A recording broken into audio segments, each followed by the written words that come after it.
आप लोग जानते हो किनसे दीक्षित है महादेव? बोलो ना, जानते हैं आप लोग?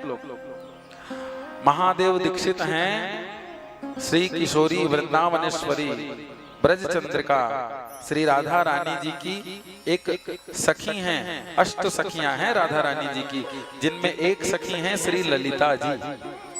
कौन है? ललिता, विशाखा, ऐसी 8 महासखियां हैं। इन 8 सखियों में जो ललिता जी हैं, ये ललिता जी ने इनको दीक्षा दी है। कब दी है? जब भगवान महारास करने लगे थे। आप लोग जानते हैं ना, कथा सुनेंगे कल। तो उस महारास में महादेव पधारे, इतनी घूंघट करके ललिता जी द्वार पर खड़ी। ललिता जी ने देखा इतनी धामर धोसर गोपी तो हमने कभी नहीं देखी। बोले कहां से आई हो देवी? हाँ, इतनी लंबी चौड़ी। और देखो भगवान शंकर जी जब गोपी बन करके गई ना, ध्यान से सुनना वैष्णव जी, इतना घूंघट करके रखे हैं महादेव और कह रहे हैं कि नहीं नहीं, मैं नहीं दिखाऊंगा अपना रूप, क्योंकि मेरा रूप देख करके पता नहीं क्या हो जाए। शंकर जी बहुत सुंदर है। सत्यम शिवम सुंदरम, है ना? सत्यम शिवम सुंदरम, बहुत सुंदर है महादेव। प्रेम से बोलना पड़ेगा, और थोड़ा जोर से, और थोड़ा प्रेम से। बहुत सुंदर है महादेव, बहुत प्यारे। तो इतनी घूंघट करके महादेव गए। सखियों ने पूछा इतनी धामर धूसर हमने कभी गोपी देखी नहीं, महाराज थोड़ा मुंह तो दिखाओ। और जैसे ही सारी गोपियों ने देखा तो सब मूर्छित हो गए। ध्यान देना, महादेव इतने सुंदर हैं। हाँ, एक बार गणेश जी ने कहा, बाबा आप दिन भर ये भस्म लपेटे रहते हो, बिना भस्म के आपको हमने नहीं देखा, एक बार बिना भस्म के देखो ना। तो बाबा मानसी गंगा में स्नान करके, मान सरोवर से जब स्नान करके आए, हा क्या दिव्य स्वरूप है महादेव का। आप लोग गाते हो आरती के बाद, कर्पूर गौरम करुणावतारम संसार सारम भुजगेंद्रहारम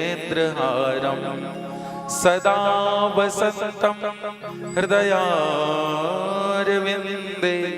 भवम भवानी सहितम नमामि। बहुत सुंदर, कर्पूर की तरह गोरे हैं भगवान।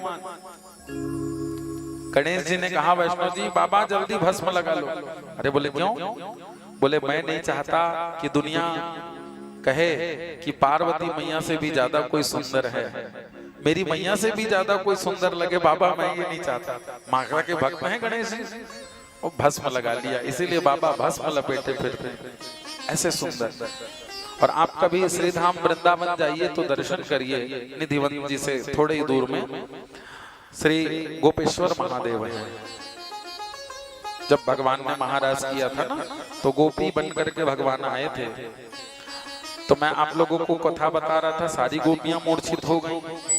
ललिता जी खड़ी हैं। ललिता जी ने जब देखा तो मन में सोचा कि देखो प्रभु, हे देवादिदेव, आपका स्वागत है, पर यहाँ पुरुषों का प्रवेश निषेध है। आपको भीतर जाना है तो पहले गोपी की दीक्षा लेनी पड़ेगी। गोप्यः मंत्रम कर्णः पुटस्तु यत्र।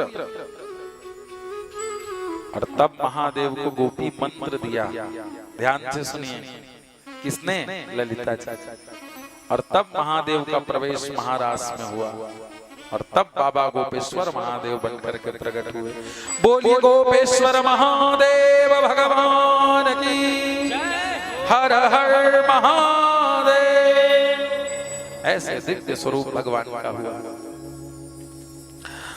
तो बंधुओं, इन्हीं ध्रुव जी के वंश में आगे चल करके एक राजा हुए, जिनका नाम था अंग।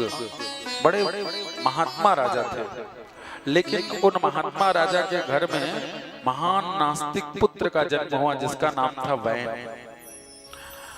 वैन को ब्राह्मणों ने बहुत समझाया, परंतु वैन नहीं माना। उसने पूजा पाठ बंद करा दिया, यज्ञ बंद करवा दिया, मंदिरों में